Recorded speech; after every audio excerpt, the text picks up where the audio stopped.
এত কাছের একটা রেল স্টেশন আগে কখনো ঠিক করে দেখা হয়নি, তাই চলে এলাম হেরিয়া রেল স্টেশনে। ডেভিড পুত্রটা নিয়ে যাচ্ছিলাম দরকারি একটা কাজে, তাই ভাবলাম এই যাত্রাটা ক্যামেরা বন্দি করে রাখি। এগুলো আমার রোজকার ছোট ছোট মুহূর্ত যেগুলো তোমাদের সঙ্গে শেয়ার করি। তাই আজ কোনো প্ল্যান ছাড়াই চলে এলাম হেরিয়া রেল স্টেশনে ঘুরতে।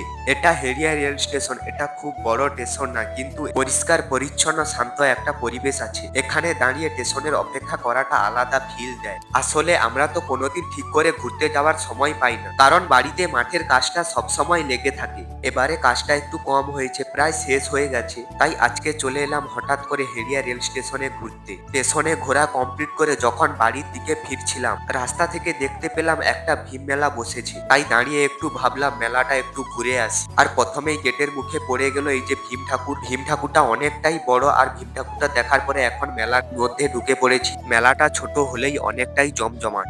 এইরকম হঠাৎ হঠাৎ বেরিয়ে পড়লেই আসলেই ভালো লাগে। আর মেলার মধ্যে একটু ঘোরাঘুরি কমপ্লিট করে এখন চলে এলাম একটু ফুচকার দোকানে। আর মেলা এলে ফুচকা না খেলে কি হয়, তাই একটু ফুচকা খেয়ে দিয়ে এখন আমরা যাবো বাড়ি। তাই এখন আমরা বাড়ি যাই। ভিডিওটা ভালো লাগলে চ্যানেলটা সাবস্ক্রাইব করে পাশে থেকো।